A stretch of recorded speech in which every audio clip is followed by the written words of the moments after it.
하야 건국시나 구지봉에서 들리는 이상한 소리 시작하겠습니다. 하늘과 땅이 열리고 세상에 사람이 살기 시작했지만 가락 땅에는 아직 나라가 없었습니다. 나라가 없으니 임금이라는 말도 신하라는 말도 없었지요. 그래도 사람들이 모여 사는 마을은 있었습니다. 산과 들에 모두 9마을이 흩어져 있었습니다. 가락 땅은 물이 풍부하고 땅이 기름져서 다들 농사를 지으며 풍족하게 살고 있었습니다. 각 마을에는 임금 대신 우두머리가 되는 어른이 있었습니다. 그런데 우두머리를 부르는 이름이 아도간, 여도간, 피도간, 오도간, 류수간, 류천간, 신천간, 오천간, 신기간 등으로 마을마다 조금씩 달랐습니다. 간은 우두머리를 뜻하는 말이었습니다. 9간들은 해마다 봄, 가을이면 함께 모여 제사를 지내면서 마을 사이의 문제를 의논하곤 했습니다. 그 날을 개욕일이라 했는데 함께 목욕을 하고 몸을 깨끗이 하여 나쁜 것을 몰아내는 날이란 뜻이었습니다. 때는 서기 42년 3월 봄날 개욕일이었습니다. 그날도 9간들이 구지붕 아래 모여 목욕을 한 뒤 제사를 지내고 있었습니다. 9간들 뒤로는 여러 마을에서 온 백성들이 200~300명 가까이 둘러서 있었는데 갑자기 거북이가 엎드린 모습을 한 구지봉 쪽에서 어떤 소리가 들렸습니다. 여봐라. 9간들은 처음에는 바람 소린가 했습니다. 그런데 그 소리가 또다시 들려왔습니다. 여봐라. 그제야 모든 사람들의 눈과 귀가 소리 나는 쪽으로 쏠렸습니다. 이제 소리는 아주 분명해졌습니다. 거기 누가 있느냐? 소리는 봉우리 쪽에서 들려왔지만 여전히 누구의 소리인지는 알 수가 없었습니다. 그곳에는 구지봉 말고는 아무것도 없었으니까요. 거기 누가 있느냐? 다시 한번 목소리가 울려 퍼졌을 때 9간들은 일제히 무릎을 꿇고 엎드렸습니다. 예, 저희들이 있사옵니다. 9간들은 한 목소리로 대답을 했습니다. 뒤에 있던 무리들도 9간들을 따라 엎드렸습니다. 내가 있는 곳이 어디냐? 구지봉이옵니다. 9간들 가운데 제일 어른인 아도간이 대답했습니다. 하느님이 이곳에 나라를 세우고 임금이 되라고 내게 명하셨다. 그래서 내가 여기에 온 것이니 나를 맞이하려면 나의 명을 따라야 할 것이다. 저희들도 마침 9마을이 힘을 모아 나라를 세우자는 이야기를 하고 있었사옵니다. 이는 하늘님이 저희의 마음을 알아주신 것이옵니다. 저희들이 할 바를 말씀해 주옵소서. 아도간의 말에 다른 간들도 한 목소리로 외쳤습니다. 저희들이 할 바를 말씀해 주시옵소서. 너희들은 구지봉 꼭대기에 흙을 파면서 노래를 불러라. 거북아 머리를 내밀어라. 내밀지 않으면 구워 먹으리라. 이 노래를 계속 부르면 너희들이 바라는 큰 임금을 맞이하게 될 것이다. 9간들은 백성들과 함께 구지봉 꼭대기로 올라가 흙을 파면서 노래를 불렀습니다. 거북아 거북아 머리를 내밀어라. 내밀지 않으면 구워 먹으리라. 노래를 부르면서 어떤 사람은 괭이로 땅을 탁탁 두드리기도 하고 어떤 사람은 춤을 추기도 했습니다. 그 모습은 마치 가락당 사람들이 함께 밭을 일구면서 농사일을 하는 모습 같았습니다. 저게 뭐지? 모두들 임금을 맞이한다는 기쁨에 빠져 있을 때 누군가 소리쳤습니다. 모든 사람들이 눈길이 한 곳으로 쏠렸지요. 나무 사이로 드리워진 긴 자줏빛 줄 같은 것이 무리들의 눈에 들어왔습니다. 마치 나무 사이로 햇살이 비치는 것 같기도 했습니다. 9간이 앞장서 달려가 보니 긴 끈이 드리워진 곳에 붉은 보자기로 싼 상자가 하나 있었습니다. 금으로 만든 상자였는데 하늘에서 줄에 달려 내려온 것 같았습니다. 아까 들었던 목소리가 나온 것이 이 상자가 아닐까요? 어서 열어보시지요. 요도간이 아도간을 재촉했습니다. 아도간은 떨리는 손으로 조심스레 상자의 뚜껑을 열었습니다. 그 순간 상자 안에서 환한 빛이 쏟아져 나와 9간들의 눈을 찔렀습니다. 오! 사방에서 탄성이 흘러나왔습니다. 상자 안에는 해처럼 둥근 황금알 6개가 가지런히 놓여 있었습니다. 크기도 보통 큰 것이 아니었습니다. 알 속에 무엇이 들어있을까? 여도간이 혼잣말처럼 중얼거렸습니다. 하느님의 뜻이 들어있겠지요. 곁에 있던 아도간이 대답했습니다. 자, 이제 우리 예를 올립시다. 하늘님께서 우리에게 보내주신 임금이니 임금을 맞이하는 예를 올립시다. 아도간의 말에 따라 9간들은 모두 알을 향해 절을 올렸습니다. 뒤에 있던 무리들도 간들을 따라 절을 올렸습니다. 그렇게 100번이나 절을 올린 뒤 다시 상자를 닫고 붉은 보자기로 쌌습니다. 9간들은 상자를 조심스레 아도간의 집으로 옮긴 뒤 날이 밝으면 다시 모이기로 하고 헤어졌습니다. 다음 날 9간들은 아도간의 집에 모두 모였고 소문을 들은 백성들도 구름처럼 모여들었습니다. 상자를 아도간의 집으로 옮긴 지 12시간이 지난 때였습니다.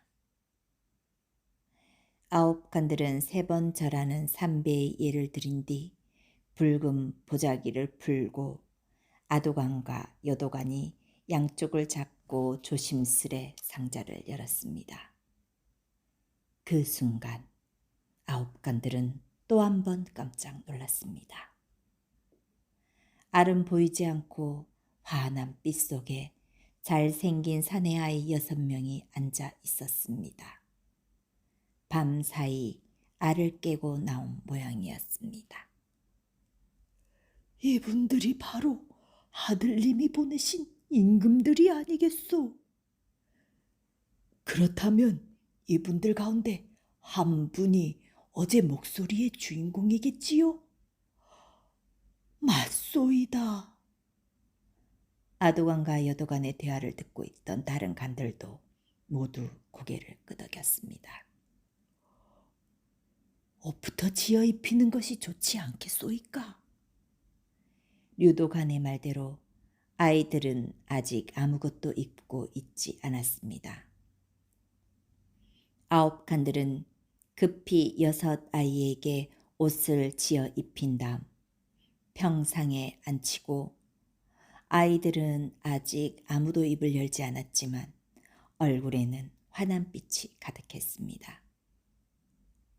방문을 열어젖히자 방 안 가득했던 빛이 밖으로 퍼져나갔고 기다리던 백성들은 아이들의 모습에 놀라고 빛에 놀라 저절로 두 손을 모으고 허리를 굽혔습니다. 그리고 9간들을 따라 절을 하며 만세를 외쳤습니다. 우리 임금님 만세! 우리 가락국 만세! 그 소리를 듣고 몰려왔는지 온갖 새들이 날아다니며 노래를 불렀고 닭들은 새벽을 알리듯 회를 치며 사방에서 울고 먼 들판에서는 학들이 어울려 군무를 치웠습니다. 멀리 구지봉에서는 짐승들의 포효 소리도 들려왔고 진달래가 산천을 덮고 있던 3월 봄날의 일이었습니다. 대가락국의 임금이 된 수로 이야기 시작하겠습니다. 6 아이들은 아도건의 집에 머물며 9간의 극진한 대접을 받았습니다. 그런데 이들은 평범한 아이들이 아니었습니다. 키는 어찌나 빨리 자라는지 열흘이 지나자 다들 9자가 넘었고 보통 사람보다 배나 큰 젊은이가 된 거였습니다. 아이들이 하루가 다르게 자라는 동안 9간들에게는 걱정거리가 생겼습니다.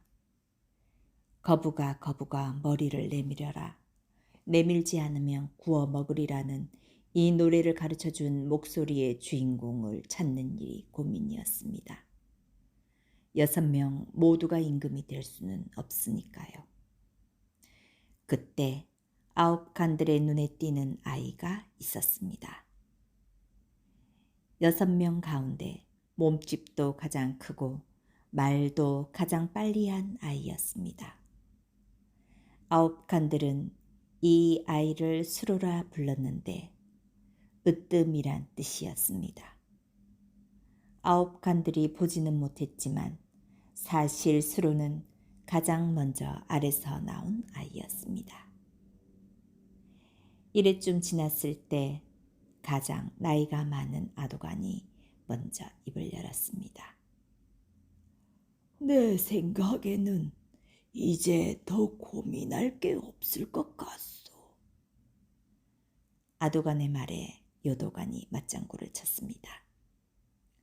아도간 어른 생각도 그러시지요. 수로야말로 우리가 기다리던 큰 임금입니다. 옆에 서 있던 신청관도 한마디 거들었습니다.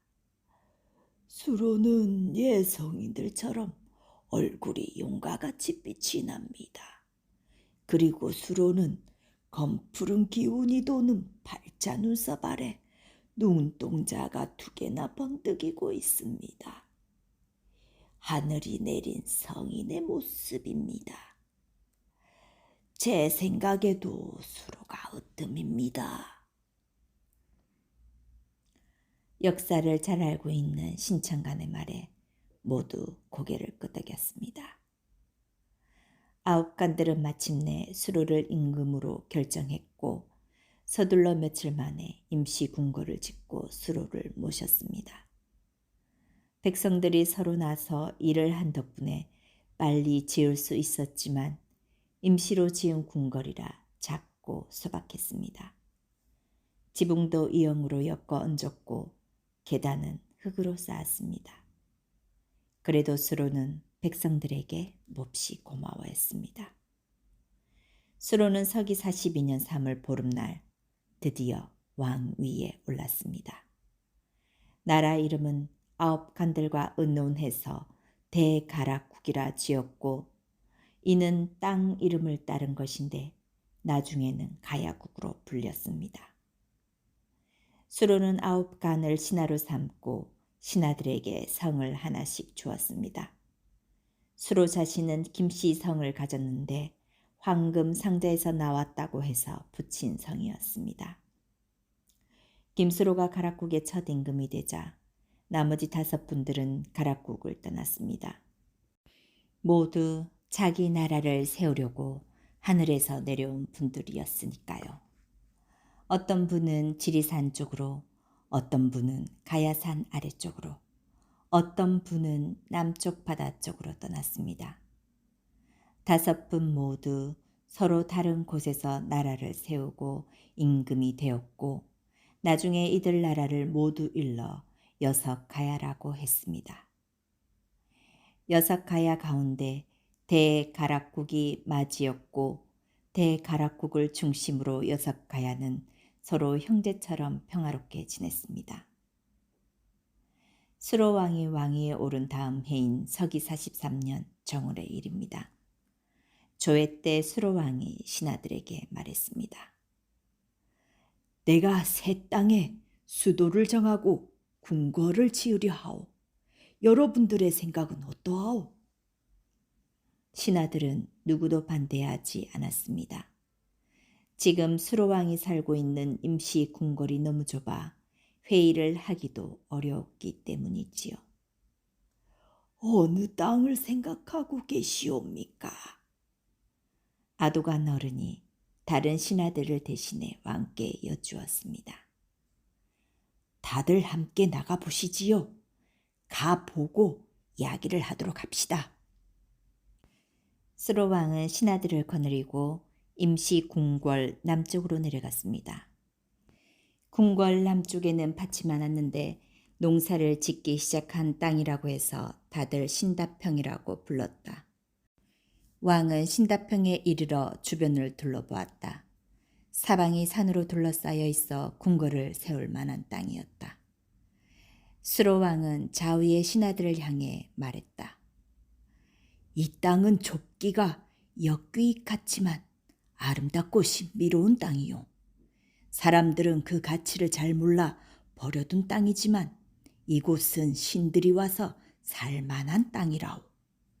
여기에 궁궐을 짓고 이 땅을 바탕으로 나라의 기틀을 닦는 것이 좋겠소.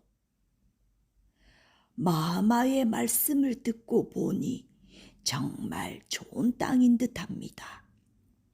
사방이 산으로 둘러싸여 나라를 방어하기에도 적당해 보입니다. 아도간의 말에 다른 신하들도 한 목소리로 말했다. 마마의 해안에 저희들은 감탄할 따름이옵니다. 그날부터 아도간의 주의 아래 성을 쌓고 궁궐을 짓는 일이 시작되었다. 온 백성들이 나와 일을 했지만 수로왕의 뜻에 따라 농사 짓는 바쁜 때는 일을 쉬었다. 그래서 농사가 시작되기 전인 3월 열흘날 성 쌓는 일은 마무리했다.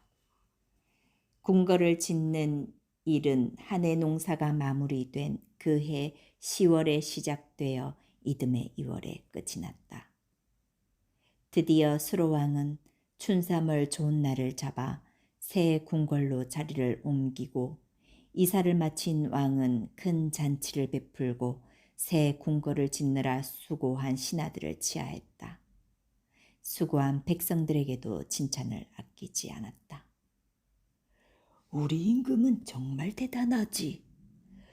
그럼 농사일 바쁠 때는 나란 일을 안 시키잖아요. 백성들의 마음을 잘 헤아리시는 분이시지요. 이봐, 나는 멀리서 임금님의 모습만 봐도 고개가 절절로 숙여져. 한 번도 못 봤지만 임금님은 눈동자가 둘이시라잖아. 앞으로 우리나라는 좋은 나라가 될 겁니다. 이제 임금님도 왕비를 맞으셔야 할 텐데요. 아, 맞아. 백성들은 단치상에 둘러앉아 술잔을 돌리며 임금님 이야기로 웃음꽃을 피웠다. 백성, 신하, 임금이 하나가 되고 춤과 노래와 이야기가 어우러진 잔치는 사흘 밤낮으로 이어졌다. 거부가 머리를 내밀어라. 내밀지 않으면 구워 먹으리라. 백성들은 수로왕을 맞이하며 불렀던 노래를 부르고 땅을 파는 흉내를 내면서 잔치에 흥을 돋우었다. 백성들의 유쾌한 웃음 잔치에 함께하듯 상과 들의 만발한 봄꽃들도 바람에 흔들리며 춤을 추고 있었다. 가야 건국신화 2편 수로왕과 탈의 변신술 대결 이야기 시작하겠습니다. 그 무렵 바다 건너에 완화국이라는 나라가 있었습니다. 가락국에서 동북쪽으로 수천 리나 떨어진 곳이었지요. 완화국은 함달 왕이 다스리고 있었어요. 그런데 함달 왕과 왕비 사이에는 오랫동안 자식이 없었습니다. 간절히 자식을 원했던 왕비는 늘 신에게 빌었어요. 하늘의 신에게도 빌고 산천의 신에게도 빌었지요. 왕비의 간절한 기도가 하늘에 통했는지 어느 날 왕비의 배가 불러오기 시작했어요. 나라의 경사였지요. 함달왕은 기쁨에 들떠 감옥에 갇힌 죄인을 풀어주며 아이가 무사히 태어나길 기원했습니다. 왕비는 1년 만에 출산을 했는데 낳고 보니 큰 알이었습니다. 함달왕의 실망이 이만저만이 아니었지요. 왕은 왕비에게 엄하게 명령했습니다. 사람이 알을 낳다니 이는 좋은 일이 아니요. 알을 멀리 가져다 버리시오.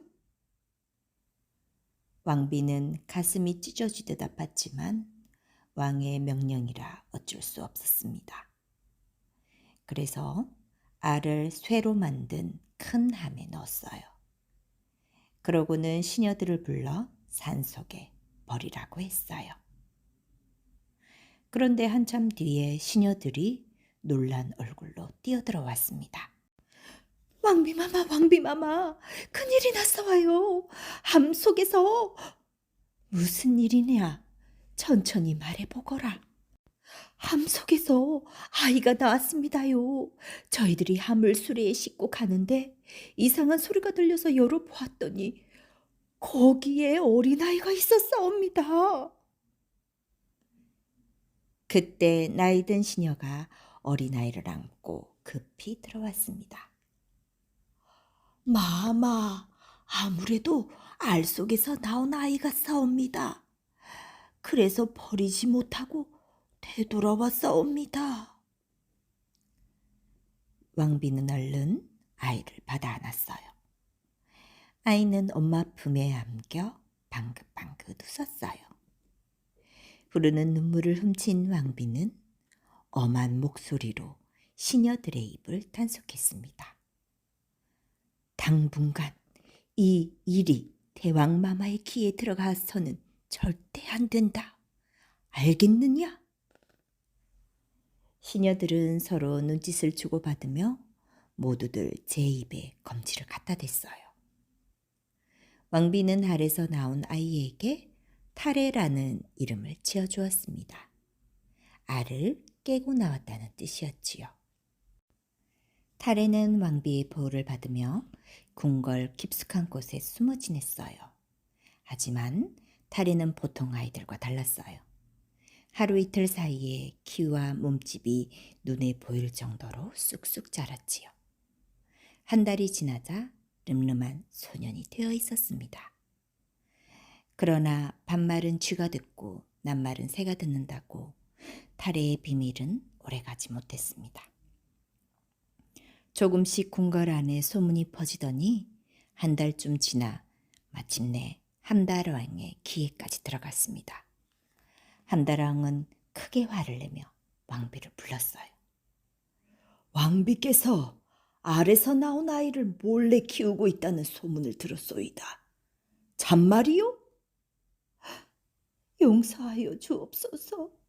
진작 말씀드린다는 것이 늦었사옵니다. 소문이 사실이었단 말이요?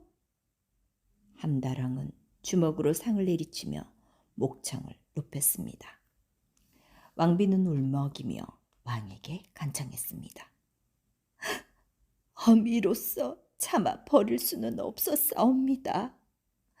하늘이 우리에게 주신 아이오니 한 번만이라도 만나 보옵소서.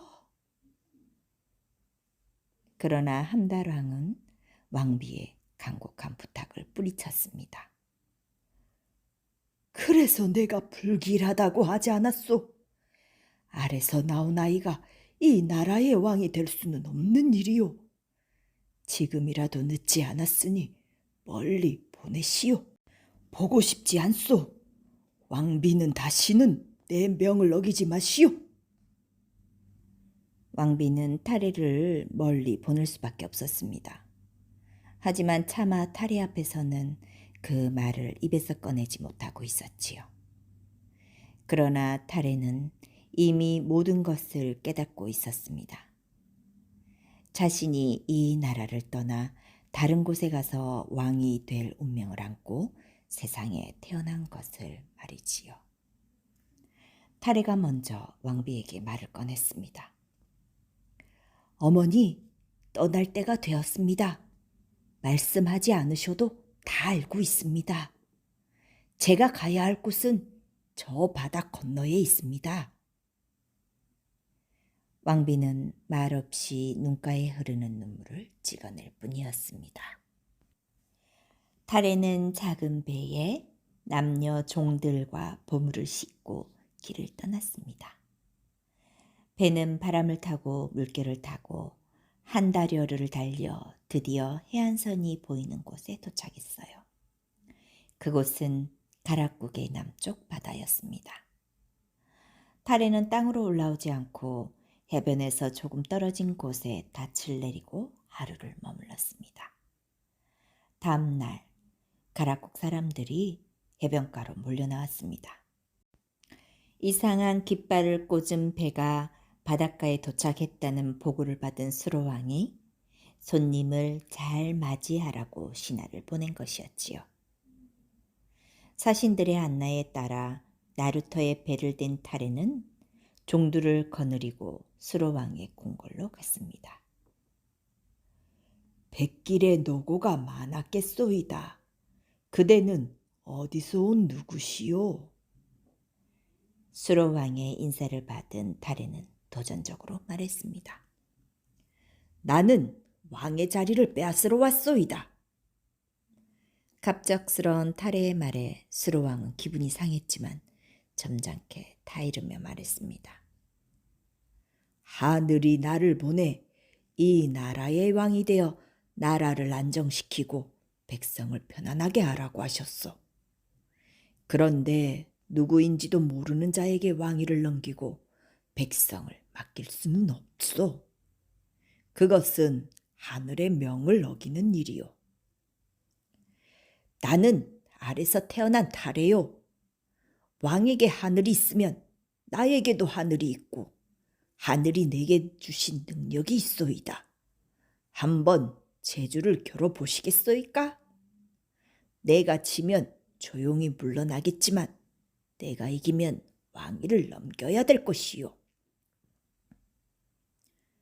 타레는 수로왕에게 변신술로 싸우자고 제안했습니다. 수로왕은 그 제안이 마음에 들지 않았지만 타레의 버릇을 고쳐주고 싶어서 승낙했습니다.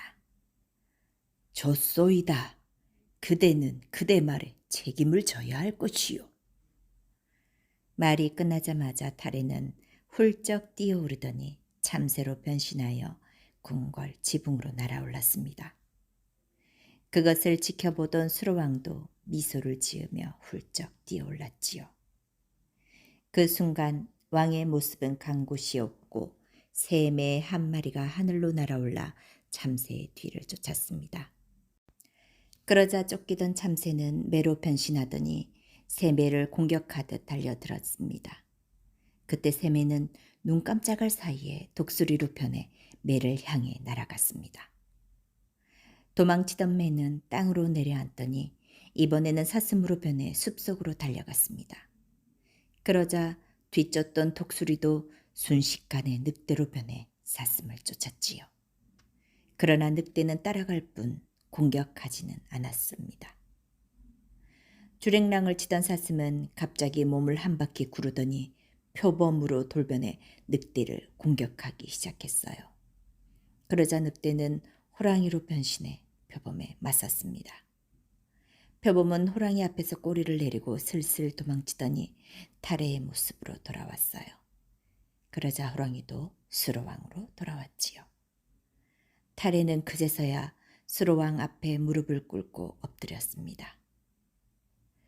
제가 왕과 변신술로 겨루었는데 참새가 새매에게, 매가 독수리에게, 사슴이 늑대에게, 표범이 호랑이에게 잡히지 않았사옵니다. 이는 제 능력이 뛰어난 탓이 아니라 왕의 어진 마음 때문이옵니다. 왕과 같은 성인과 더불어 왕위를 다투기는 어려울 것이옵니다. 제 무례를 용서하옵소서. 이곳은 그대가 머물 땅이 아니오. 그대를 억지로 잡아두지는 않을 터이니 곧 떠나시오. 왕의 너그러운 마음을 잊지 않겠사옵니다. 타레는 수로왕께 인사를 올린 뒤 종들을 거느리고 궁궐을 떠났습니다. 그러나 수로왕은 마음이 놓이질 않았습니다. 혹시 타레가 떠나지 않고 어딘가 숨어있다 반란을 일으킬지도 모르니까요.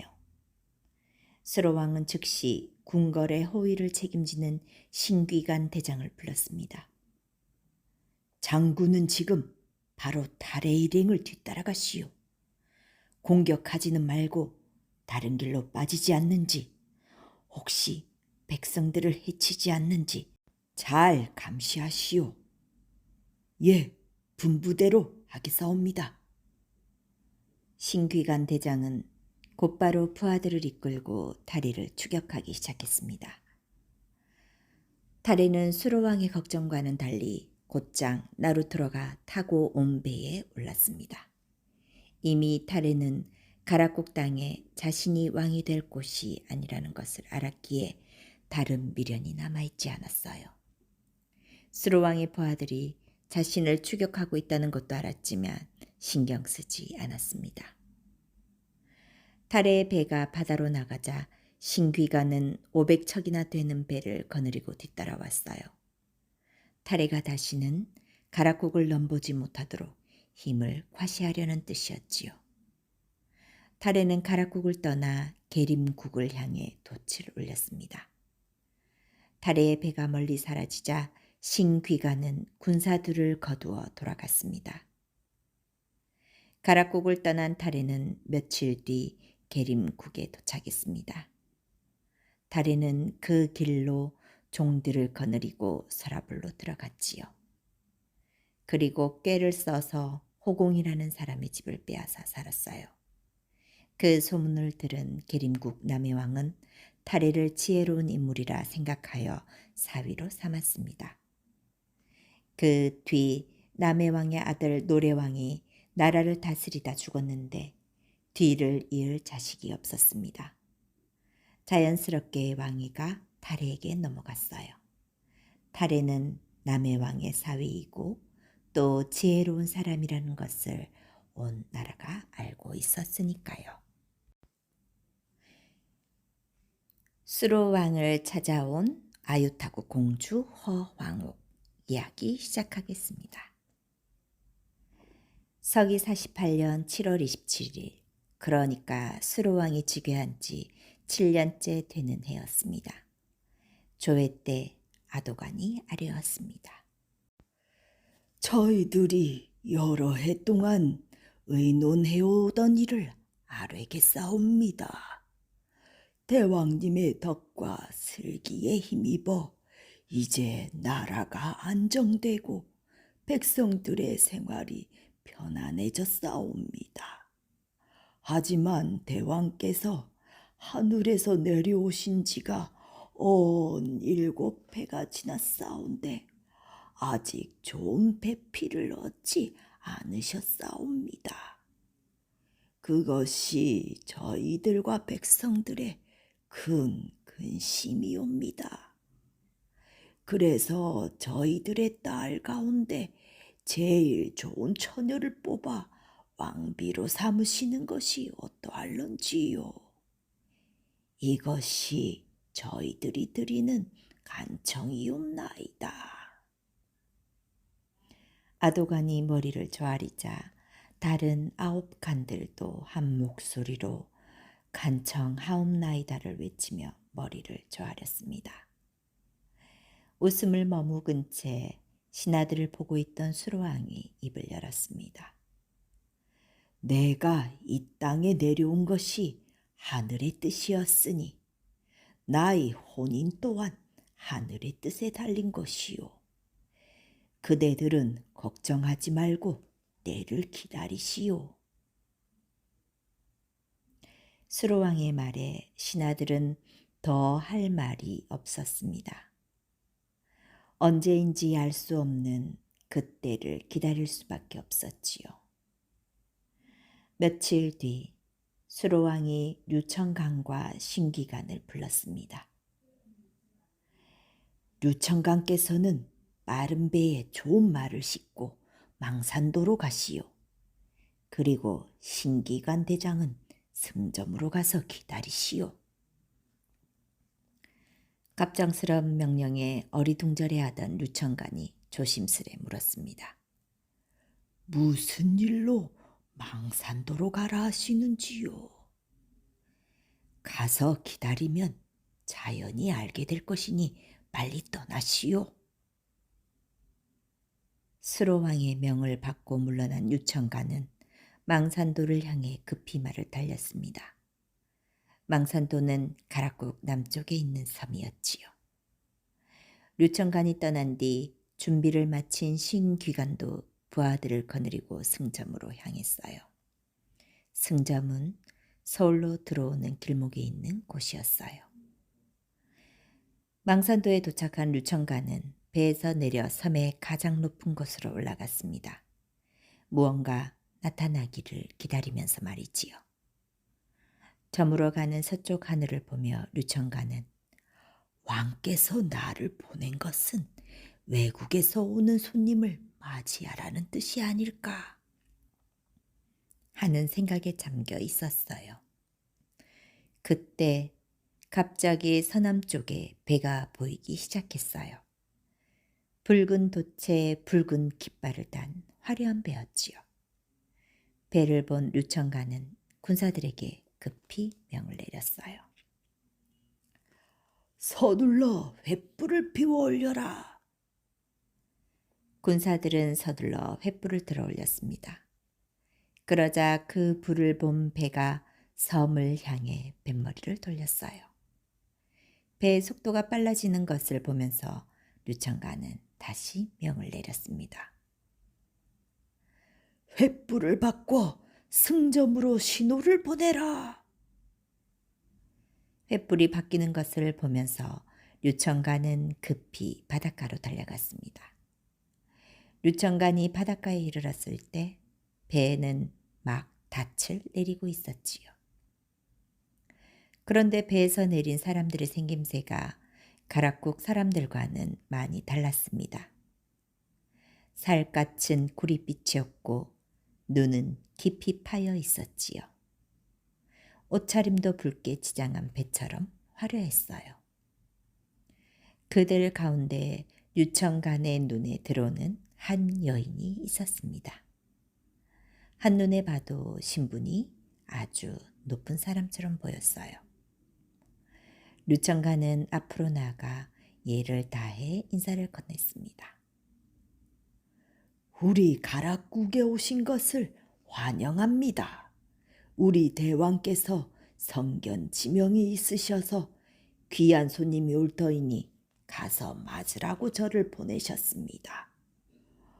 오늘은 날이 저물었으니 여기 머무시고 내일 제비를 거쳐 궁궐로 모시겠습니다. 여인은 웃으며 눈인사를 하고는 아무 말이 없었습니다.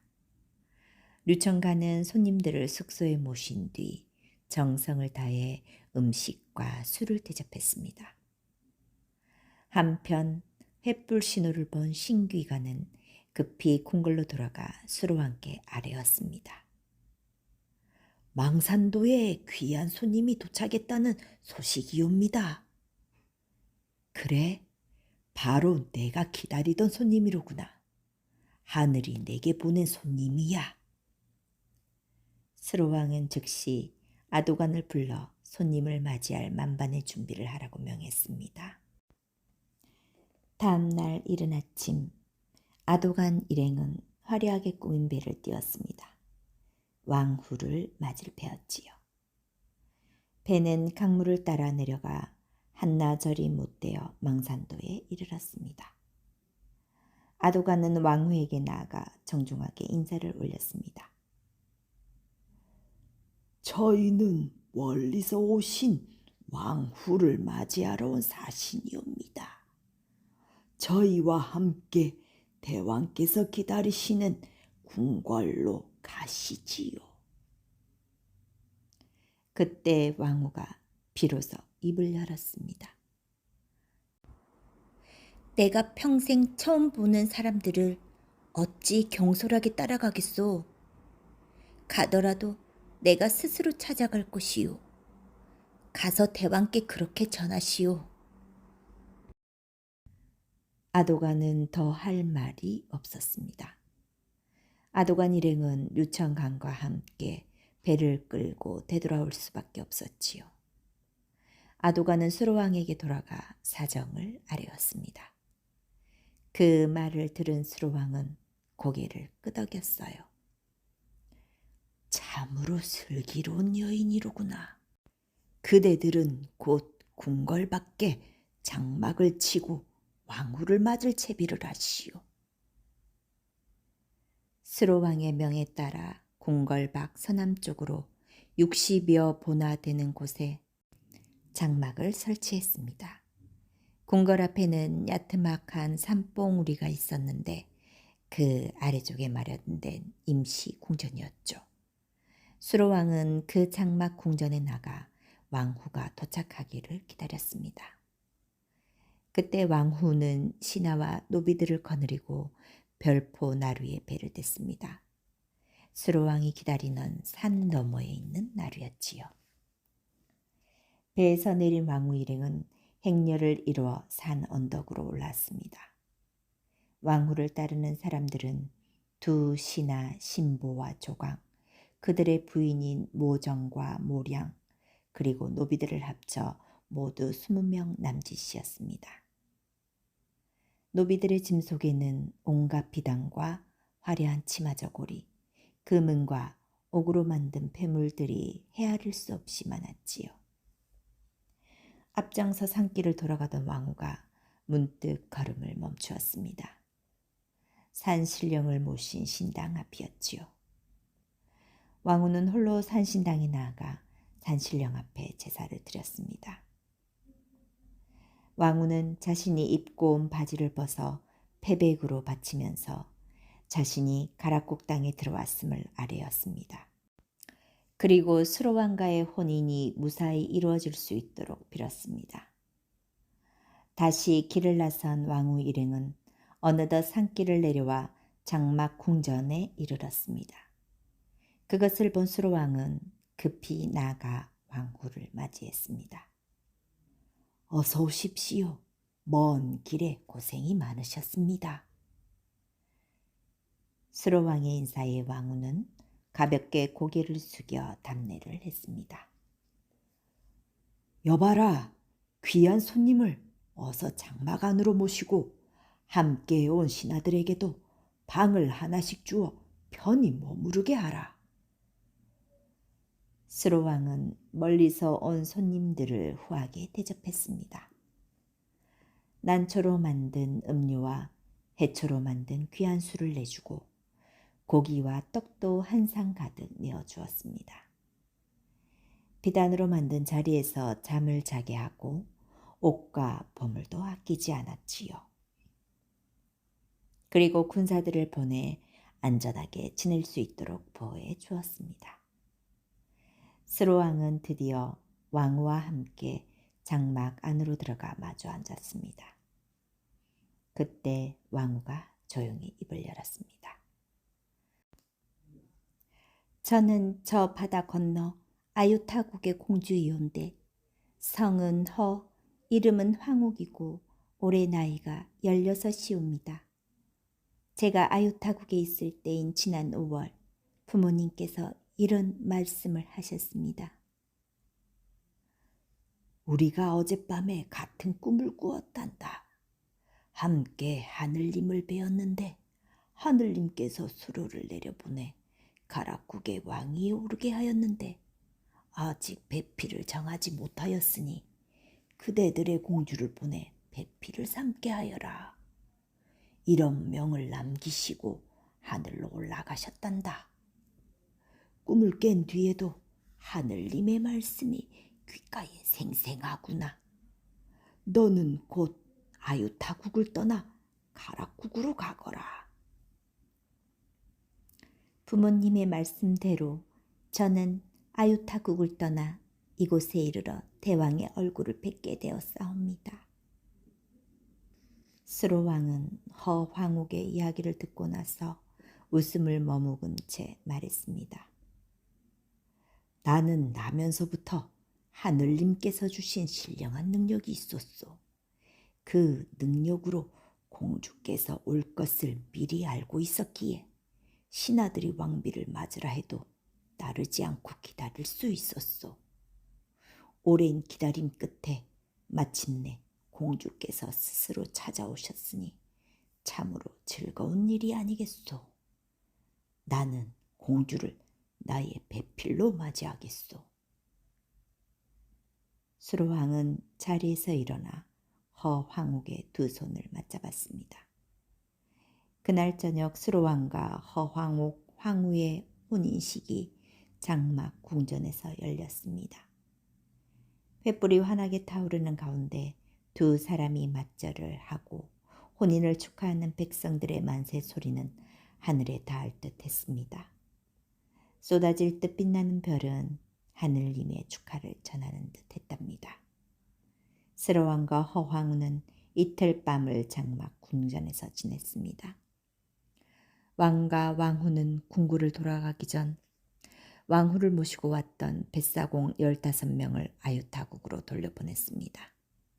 신보, 조강 부부와 노비들은 왕후를 모시기 위해 남았지만 뱃사공들은 남아있을 이유가 없었지요. 아유타국으로 돌아가 공주의 소식을 전할 사람도 필요했으니까요. 수로왕은 백사공들에게 각각 쌀 10섬과 배 30피를 선물로 주었습니다. 가야 건국 신화 3편 첫 번째 이야기. 백성을 자식처럼 사랑한 수로왕과 허왕후. 궁궐로 돌아온 수로왕은 왕후 허황옥을 중궁에 머물게 했다. 따라온 두 신하 부부와 노비에게는 중궁 근처에 빈집을 주어 왕후를 모시게 했다. 중궁에 필요한 물건들은 언제나 넉넉히 주었고 왕후가 가지고 온 보물들은 궁궐 안 창고에 두었다 필요할 때 쓸 수 있도록 배려해 주었다. 수로왕의 넉넉한 마음 때문인지 왕과 왕후는 금술이 아주 좋았다. 수로왕이 중궁에 들면 그곳에서는 웃음이 끊이질 않았다. 그러던 어느 날 아침 왕후가 수로왕에게 조용히 말했다. 제가 지난밤에 꿈을 꾸었는데 이상하옵니다. 무슨 꿈인데 그러시오? 꿈에 큰 곰이 보였는데 갑자기 제 품으로 달려들기에 깜짝 놀라 잠을 깼사옵니다. 무슨 나쁜 징조가 아닐런지요. 허허, 너무 걱정하지 마시오. 내 생각에 그건 태몽인 것 같소. 곰처럼 우직하고 씩씩한 아들이 태어날 모양이요. 수로왕은 걱정하는 왕후의 마음을 달래주었다. 태몽 덕분인지 정말 그달부터 왕후에게 태기가 있었고 왕후도 그제야 곰 꿈이 태몽이라고 믿게 되었다. 다음 해 왕후는 곰처럼 듬직한 아들을 낳았다. 뒤에 태자가 된 거등공이 바로 꿈의 곰을 보고 낳은 아들이었다. 허왕후는 그 뒤로도 아들 9을 더 낳았고 그 가운데 둘째, 셋째 왕자는 어머니의 성을 따라 김의 허씨의 시조가 되었다. 그래서 김의 김씨와 김의 허씨는 결혼을 하지 않는 풍습이 생겨난 것이었다. 나머지 7 왕자들은 가야 산으로 들어가 칠불봉 아래서 불도를 닦았다고 한다. 7 왕자들은 수도를 시작한 지 3년 만에 큰 깨달음을 얻었고 모두 살아있는 부처로 가락국 백성들의 칭송을 받았다. 왕후의 태명이 있을 무렵의 일이었다. 어느 날 수로왕은 신하들에게 한 가지 제안을 했다. 이제 제법 나라의 기틀이 갖추어졌소. 한데 여전히 마음에 걸리는 일이 있어 여러분들의 의견을 묻는 바이요. 여기 계신 9 간들은 모두 각 마을의 대표이자 나라의 어른들이고 조정의 관리들 가운데 으뜸인 분들입니다. 그런데 불리는 이름은 미천한 사람들과 다르지 않소. 나도 우두머리, 너도 우두머리, 모두 이런 식이지요. 만약 다른 나라 사람들이 듣는다면 큰 웃음거리가 될 것이요. 이번 기회에 이름도 바꾸고 나라의 관직 체계도 새로 마련해보는 것이 좋겠소. 예, 분부대로 하겠사옵니다. 신하들은 한 목소리로 대답하고 물러났다. 신하들도 이전부터 이름을 바꿀 필요를 느끼고 있었고 이제 대가락국이라는 큰 나라가 이루어졌으니 예전의 이름을 바꾸는 것은 나라의 기틀을 잡는 데 꼭 필요한 일이라 생각하였다. 9 간은 머리를 맞대고 협의를 거듭했으나 서로 의견이 달라 쉽게 결론이 나지 않았다. 그때 아도간이 한 가지 제안을 했다. 이러다가는 죽도 밥도 안 되겠소이다. 대왕께서 기다리실 텐데 빨리 매듭을 지어야 하지 않겠소. 내가 들으니 이웃 계림국은 이미 관직 체계를 잘 갖추었다고 하오. 바다 건너 한나라도 그렇다 하니 관직 제도는 계림국과 한나라의 것을 본받는 것이 어떻겠소. 그리고 우리 이름은 각자 마음에 들도록 고쳐 내놓으면 어떻겠소. 찬성입니다. 여도간이 먼저 동의를 하자 다른 이들도 모두 좋은 제안이라며 동의했다. 신하들은 며칠 뒤 다시 모였다. 각자 고쳐온 이름대로 아도는 아궁으로, 여도는 여해로, 피도는 피장으로, 오방은 오상으로, 류수와 류처는 류공과 류덕으로, 신처는 신도로, 오처는 오능으로 바꾸었다. 신귀는 소리는 그대로 두고 띠만 신하 신자에 귀할 귀자로 고쳤다. 관직은 계림국의 제도를 본받아 상위 관직은 각간, 아들간, 급간 3등급으로 구분하고 그 아래 관직은 한나라의 제도를 참고하여 6등급으로 나누었다. 모두들 결과에 만족하는 표정이었다. 신하들은 의논한 결과를 곧바로 수로왕께 보고했다. 보고를 들은 왕은 몹시 기뻐하면서 신하들의 수고를 칭찬하고 새로 마련된 관직 등급에 따라 9 간에게 각각 각간, 아질간 등의 등급을 주었다.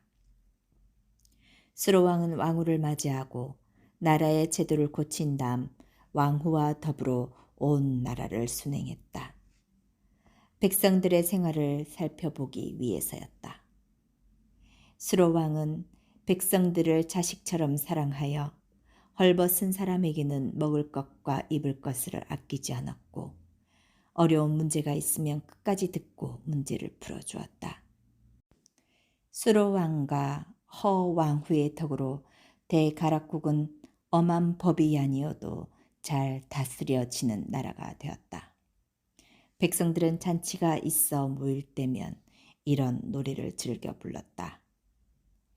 하늘에게 땅이 있듯이 해에게 달이 있듯이 우임금의 왕후 도산시 하나라를 돕듯이 순임금 왕후 아황과 여영 가문을 일으키듯이 수로왕에게는 허후가 있네.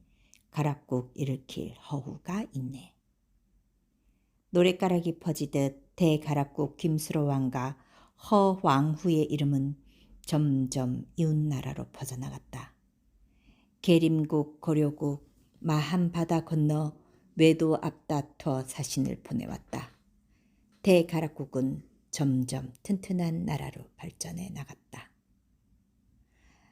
평화로운 시절은 계속되어 어느덧 서기 189년이 되었다. 그해 3월 초하루 허왕후가 세상을 떠났다. 그때 왕후의 나이 157세였다. 존경하던 왕후가 세상을 떠나자 백성들은 땅이 무너진 듯 몹시 슬퍼했다. 왕후는 구지봉 동북쪽 둔덕에 묻혔다. 왕후의 장례를 치른 뒤 신하들 사이에서는 백성을 자식처럼 사랑한 왕후의 은혜를 기념해야 한다는 의견이 많았다. 백성들은 왕후가 망산도에 도착해 궁궐로 오던 이야기를 하며 왕후를 그리워했다. 신하들은 수로왕의 허락을 얻어 허왕후의 자치가 남아있는 곳에 이름을 바꾸기로 했다. 백성들의 마음을 위로하기 위한 결정이었고 허왕후가 처음 닻을 내린 도두촌을 주포촌으로 바꿨다. 주포촌은 귀한 분이 들어온 포구마을이라는 뜻이다. 또 산신령에게 제사를 지내기 위해 비단 바지를 벗었던 언덕을 비단고개라는 의미에서 능현이라 불렀다. 붉은 깃발을 달고 들어온 바닷가는 깃발이 나타난 해변이라는 의미로 기출변으로 바꿔 불렀다. 허왕후가 세상을 떠난 뒤 왕후를 모시고 왔던 신보와 조강 부부도 1, 2년 사이에 세상을 떠났다. 왕후를 모시던 노비들도 하나둘씩 고향을 그리워하다 고향 쪽으로 머리를 두고 섬을 거두었다. 신보와 조강은 자식들을 두었지만 노비들은 자식도 없이 타향에서 힘든 삶을 마쳤기에 수로왕은 그들의 혼이라도 위로하기 위해 정성껏 장례를 치러주었다. 왕후가 떠나고 왕후를 따라온 이들도 떠나자 중궁은 텅 빈 듯했다. 수로왕은 빈 중궁을 거닐며 왕후를 그리워하고 먼저 떠난 것을 슬퍼하다 서기 199년 3월 23일 세상을 떠났다. 왕후가 죽은 지 10년 만이었고 수로왕의 나이 158세 때였다. 온 나라 백성들은 사흘 밤낮을 울며 대왕의 죽음을 슬퍼했다. 태자 거등공이 아버지 수로왕을 잃어 왕위에 올랐다. 거등왕은 곧 궁궐 동북쪽 평평한 땅에 죽은 뒤에 머무는 궁궐인 빈궁을 만들었다. 높이가 한 길이고 둘레는 300보나 되는 큰 빈궁이었다. 거등왕은 부왕의 시신을 이 빈궁에 장사를 지내고 나서 수릉왕묘라 불렀다. 그 뒤 이 수릉왕묘에서는 해마다 성대한 나라 제사가 베풀어졌다. 구형왕 때까지 330여 년 동안 한 번도 어김없이 제사가 이루어졌다고 한다. 두 번째 이야기, 신이 된 수로왕의 기이한 행적. 신라 문부왕이 어느 날 신하들에게 말했다. 나는 가락국 구형왕이 우리나라에 항복할 때 데리고 온 아들, 세종의 아들인 소루공의 아들, 서운 잡간의 딸 문명왕후의 아들이오. 그러니 가락국의 시조 수로왕은 나의 15대 조상이 되시지요. 수로왕이 다스리던 나라는 오래전에 없어졌지만 그 능묘는 지금도 그대로 있다고 하오. 그러나 나라 제사가 끊어진 지는 오래되었다 하니 앞으로 김수로왕에 대한 제사를 우리나라의 시조 혁거세 대왕에 대한 제사와 함께 모시는 것이 좋을 것 같소. 여러분들의 생각은 어떠하오? 가락국은 오래전에 우리와 한 나라가 되었으니 함께 제사를 드리는 것이 마땅하옵니다. 신하들은 조상에 대한 제사를 소중하게 생각하는 문무왕의 뜻을 잘 알고 있었기에 아무도 반대하지 않았다. 수로왕에 대한 제사는 옛 가락국 백성들의 마음을 위로하는 의미도 가지고 있었다. 문무왕은 수로왕의 17대 손인 갱세급관을 불러 제사를 주관하게 하고 능묘 근처에 있는 좋은 밭을 주어 제사에 필요한 술과 음식 등 제물을 마련하게 했는데 그 밭을 왕이전이라 불렀다. 이로 인해 끊어졌던 제사가 다시 이어지게 되었다. 신라 말년에 높은 벼슬을 하던 충지라는 사람이 있었다. 충지는 나라가 어지러운 틈을 타 스스로 장군이 된 다음 금관성을 빼앗아 그곳의 성주가 되었다. 그때 충지 장군 밑에 영규라는 이가 있었는데 충지의 힘을 믿고 스로왕의 능묘에 제사를 지내던 사당을 차지했다. 그러고는 마음대로 시조왕의 사당을 잡신을 모시는 당집으로 바꿔 버렸다. 이런 일이 있고 나서 마침 단오날이 되었다. 그래서 영규는 당집의 무당을 불러 복을 비는 구판을 열었다. 한데 굿을 하는 도중에 까닭없이 대들보가 떨어져 영규가 깔려 죽고 말았고 소식을 들은 충지는 두려움에 떨었다. 그리고 속으로 생각했다. 무슨 인연이 있는지 내가 옛 시조왕이 다스리던 땅을 차지하게 되었는데 제대로 모시지를 못해 이런 일이 일어난 것 같군. 사람을 시켜 시조왕의 화상을 그려놓고 지성을 들여 은혜를 갚아야겠다. 충지는 곧바로 유명한 화사를 찾아 수로왕의 모습을 그리게 했다. 충지는 석자쯤 되는 비단에 그려진 시조왕의 화상을 자기 방에 붙여놓고 화상 앞에 촛불을 밝히고 아침 저녁으로 절을 하며 정성을 다해 받들었다. 정성을 바친 지 사흘 만에 괴이한 일이 일어났다. 수로왕의 두 눈에서 피눈물이 흘러 방바닥에 가득 고였는데 그 양이 한 마리나 되었다. 겁에 질린 충지는 가까운 사람들의 말을 듣고는 화상을 들고 사당으로 달려갔다. 사당 앞에서 화상을 불사르며 자신의 잘못을 뉘우쳤다. 성으로 돌아온 충지는 가까운 부하에게 명을 내렸다. 너는 지금 곧바로 나가 영규에게 사당을 빼앗긴 후손을 찾도록 해라. 정중히 모셔와야 한다. 알겠느냐? 한나절이 지난 뒤 부하는 어떤 사람을 데리고 왔는데 그는 충지 장군 앞에 허리를 굽히며 말했다. 저는 옛 가락국 시조왕의 후손 규림이라고 하옵니다. 충지는 달려가 규림의 손을 잡으며 말했다. 어서 오시오. 반갑소이다. 오는 도중에 어제 일에 대해 들었을 것이오. 어쩌면 이렇게 불행한 일이 거듭 닥치는 것인지. 이는 분명히 우리가 시조왕께 잘못을 했기 때문일 것이오. 영규는 이미 죽었고 나 또한 어떤 일을 당할지 몰라 몹시 두렵기만 하구려. 영규가 빼앗은 땅과 사당을 돌려드릴 테니 이제부터 직계 후손인 그대가 제사를 모시기 바라오. 이렇게 해서 왕위 정과 사당을 되찾은 규림이 수로왕 제사를 다시 잇게 되었다. 규림이 88에 죽자 아들 가논이 뒤를 이어 제사를 받들었는데 죽은 영규에게는 준필이라는 아들이 있었다.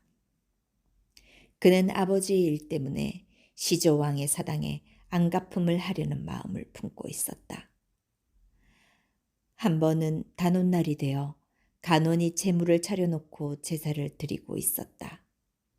그때 갑자기 준필이 무리를 이끌고 나타나 가논이 차려놓은 제물을 억지로 걷어치워 버렸다. 그러고는 자기가 다시 제물을 차린 뒤 아버지의 혼을 위로한다며 제사를 드리기 시작했다. 그러나 준필은 세 번째 잔을 올리지 못하고 그 자리에서 정신을 잃고 쓰러졌다. 종들이 급히 업고 집으로 돌아갔는데 며칠을 시름시름 앓더니 그만 죽고 말았다. 이 일을 지켜본 사람들은 모두 시조왕이 영험하다며 입을 모아 이야기했다. 옛날 시조왕이 알에서 태어난 이야기, 바다를 건너온 허왕옥과 결혼한 이야기도 꼬리를 물고 이어졌다. 한 번은 이런 일도 있었다. 도적대들이 사당 안에 보물이 많은 줄 알고 도적질을 하러 왔다. 그때 갑자기 사당 안에서 갑옷 차림에 활과 화살을 든 용사 한 사람이 뛰어나오더니 사방으로 빗발처럼 화살을 쏘아대고 도적 7, 8명이 그 자리에서 거꾸러졌다. 나머지 도적대들은 어쩔 수 없이 달아나 버렸다. 며칠이 지난 뒤 도적대가 밤을 틈타 다시 도적질을 하러 왔다. 용사가 지키고 있는 곳이라면 분명 엄청난 보물이 있으리라고 믿었기 때문이다. 그런데 이번에는 길이가 30자나 되는 큰 구렁이가 번갯불 같은 눈을 번쩍이며 사당 옆에서 기어나왔다. 그러고는 놀라 도망치는 도적들을 따라가 물기 시작했다. 그로 인해 10여 명의 도적들이 쓰러져 죽었고 요행히 살아남은 자들은 혼이 빠져 엎어지고 자빠지며 달아나 버렸다. 이런 일이 있은 뒤로 사람들은 수로왕의 능묘를 지키는 수호신이 있다는 것을 알게 되었고 점점 소문이 퍼지자 다시는 능묘와 사당을 넘보는 무리들이 없었다. 그래서인지 수로왕의 사당은 세운 지 800여 년이 지난 뒤에도 여전히 잘 지켜졌다. 사당 안에 있는 보물도 그대로였고 사당 주변에 심은 나무는 가뭄에도 마르지 않고 늘 무성했다. 고려 때의 일이다. 이 지역 논밭이나 식량의 관리를 책임지고 있는 조문선이라는 관리가 조정에 장계를 올렸다. 스로왕의 능묘에 소속된 왕위전은 너무 넓사옵니다. 그 가운데 절반은 예전대로 두고 절반은 관청의 일꾼들에게 나눠주는 것이 좋을 듯하옵니다. 허락해 주옵소서. 하지만 왕은 허락하지 않았다. 조정에서 내려온 답은 이러했다. 하늘에서 내려온 아리변에 성스러운 임금이 되셨고 왕위에 올라 158세까지 사셨다. 이렇게 신령스러운 분이 일찍이 이 땅에는 없다. 왕이 저는 수로왕이 돌아가신 뒤 그 능묘에 소속된 땅이다. 그것을 지금 와서 줄인다는 것은 참으로 두려운 일이다. 허락하지 않는다. 그러나 조문선은 물러서지 않았고 왕이 전을 줄이자고 거듭해 조정에 장계를 올렸다. 그러자 왕도 그럴듯하게 여겨 허락을 해주었고 왕이 전에 반을 나누어 관청의 일꾼들에게 나누어 주었던 것이다. 이 일이 거의 끝날 무렵 조문선은 피곤한 가운데 밤에 꿈을 꾸었다. 꿈에 귀신처럼 보이는 7, 8명의 무리가 칼과 밧줄을 들고 와 말했다. 너는 큰 죄를 지었다. 이제 너의 목을 베어야겠다. 조문선은 목이 잘리는 형벌을 받다 깜짝 놀라 꿈에서 깬 뒤 병에 걸렸다. 온몸이 떨리고 식은땀이 그치질 않았다. 조문선은 이런 사실을 남에게 알릴 수 없었기에 대신 멀리 도망쳐 두려움을 떨쳐내려고 했다. 그러나 그는 관청문을 나서자마자 쓰러져 다시는 일어나지 못했다. 그 뒤 조정의 사신이와 사실을 조사한 다음 왕이 전에 속한 땅을 모두 다시 돌려주었고 이런 일이 또 일어나자 옛 가락 땅 사람들은 다시 한번 가락국 시조왕의 신령한 능력에 감탄했다. 그 뒤로도 여전히 능묘 주변의 숲은 무성했고 왕이 저는 늘 풍년이어서 재물을 마련하는데 조금도 부족함이 없었다. 수로왕 능묘 앞 비석에는 이런 글이 새겨져 있다. 하늘과 땅이 열리자 해와 달이 처음으로 밝아졌다네. 천지 사이에 사람은 있었지만 임금은 아직 없었네. 중국의 왕조들이 세대를 거듭하고 동방의 나라들도 서울을 나누었네. 계림이 먼저 나라를 세우고 가락도 뒤를 이어 나라를 세웠다네. 스스로 임금을 정하지 못하니 누가 있어 백성을 보살피랴. 마침내 하늘님께서 저 백성들을 돌아보사 임금될 표적을 보여주시고 특별히 신령님을 보내셨네. 산속에 알이 내려오시니 안개가 그 모습을 감추었네. 그 안이 아직 막막하니 겉도 아직 캄캄한데 바라보면 형상이 없는 듯하나 들으니 소리가 났다네. 무리들이 노래 불러 올리고 때 지어 춤추어 바쳤다네. 이렇게 이래를 지내고 춤과 노래를 그치고 기다렸더니 바람이 불며 구름 거치더니 하늘은 맑고 푸른데 한 가닥 자줏빛 끈에 매달려 둥근 알 6이 내려오셨네. 낯선 지방 낯선 땅에 지붕이 맞붙도록 집들은 즐비한데 담장처럼 늘어선 구경꾼들, 우글우글 우글거리는 구경꾼들. 5분은 각 고을로 가시고 한 분이 이 성에 남으셨네. 같은 때 나서 행적도 같아 아우이자 형이고 형이자 아우. 실로 하늘이 은혜를 베풀어 인간들을 위해 길을 닦았네. 왕위에 처음 오르자 온 나라 온 천하가 밝아지는 듯했네. 대궐을 짓는 데는 예법을 따랐고 흑해다는 나지막했네. 온갖 정치에 비로소 힘쓰니 다스림이 고루 퍼졌다네. 기울지도 치우치지도 않고 오직 한 가지 원칙이 있을 뿐 길 가는 사람들은 길을 양보하고 농사꾼은 서로 도우니 온 나라가 발 뻗고 잠을 자고 마음 백성은 저마다 편안했네. 아침나절 이슬 같은 인생 누구도 만년을 살 수는 없네. 하늘과 땅이 빛을 잃고 온 나라가 모두 슬픔에 잠겼네. 금빛처럼 찬란한 발자취 옷과 같이 떨친 그 이름 후손들 끊어지지 않으니 정성 어린 재물이 향기롭구나. 덧없는 세월은 흘러가지만 제도와 예절은 변함이 없네.